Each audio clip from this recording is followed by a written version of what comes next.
Uma pergunta que eu sempre ouço, Marcelo, é exatamente assim: por que que nem todas as pacientes têm que retirar o útero? Eu acho que a gente podia falar, antes de entrar na parte cirúrgica exatamente, quais seriam mais ou menos as opções de tratamento para essas pacientes, né? Todas as pacientes têm que dizer, doutor, tira logo tudo, o útero não serve para mais nada, tira tudo. E por que que muitas vezes realmente a gente Exato. não fazer Hoje, exatamente isso, eu estava né? A gente conversando acaba com um optando por não residente, fazer, que é a indicação. e o residente me fez essa mesma pergunta. É assim, a paciente, ele me apresentou o caso, e eu virei para ele e falei assim, ó, sempre quando você tiver um tumorzinho no colo do útero, uma lesão no colo do útero, a primeira pergunta que eu vou fazer para você é: quantos anos tem a paciente? Segundo, é qual o desejo da paciente. Ela deseja ou não preservar a fertilidade, que é isso de nós mantermos os órgãos vitais dela para ir tratar o câncer. Eu estou falando um tratamento oncológico onde a gente preserva o útero e os ovários. Isso é possível, vou comentar aqui. E a outra pergunta é: qual grau que está o tumor dela? Por quê? Proporcional ao grau é que nós vamos indicar o tratamento. Então, não necessariamente ela está num grau, o que pode acontecer, ela está num grau avançado da doença e ela querer preservar o útero. Algumas vezes não dá. E a gente precisa explicar isso, expor para a paciente.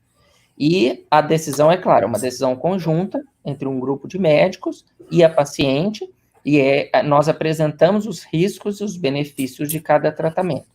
Mas uma cirurgia que me chama muito a atenção é a cirurgia em que a gente tira o colo do útero, tira as ínguas que tem dentro da barriga, os linfonodos, e preserva o útero e os ovários. Essa cirurgia chama-se traquelectomia radical, e a paciente tem a chance e a esperança, que ela mantém, de preservar o útero e ela poder engravidar no futuro, um tempo depois de aguardar o tratamento que ela foi submetida.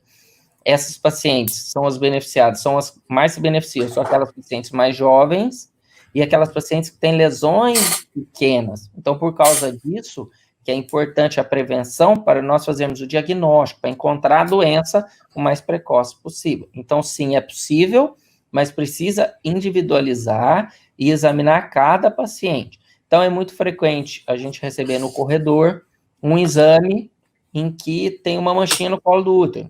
Ou não é câncer. E daí, ela fala, o que eu tenho que fazer? Não funciona com o que eu tenho que fazer. O paciente precisa conversar com o médico, precisa ver quais tratamentos ela já fez, e precisa examinar para o médico, no exame, ele vai perceber se aquela paciente é candidata à cirurgia que vai preservar os órgãos, mas retirar a lesão, quer seja ela câncer ou aquela paciente vai precisar realmente tirar o útero. Se nós estamos falando de uma paciente em idade mais avançada, por exemplo, acima dos 45 anos, o paciente já teve os filhos todos, não quer mais ter filho, preservar a fertilidade que a gente chama, não tem por que a gente preservar o útero para tratar a doença. Mas os ovários, nesse caso, numa lesão inicial, eles podem ser preservados. Então, a gente está falando aqui grosseiramente, mas precisa examinar também a biópsia, porque não são todos os pacientes que têm os casos com tumor de colo de útero que podem preservar. Às vezes a lesão é muito pequena, mas a biópsia mostra uma lesão que nós chamamos assim, com uma histologia desfavorável, ou seja, que a gente sabe que ela tem um potencial maligno pior, digamos assim, e que ela precisa ser retirada o útero todo, para não voltar a doença. Porque a gente preocupa com duas coisas. Primeiro, que a paciente fique curada e viva. E segundo, então, que a preservação da fertilidade, que ela possa engravidar no futuro. Mas, primeiro, a gente leva em consideração a vida do paciente,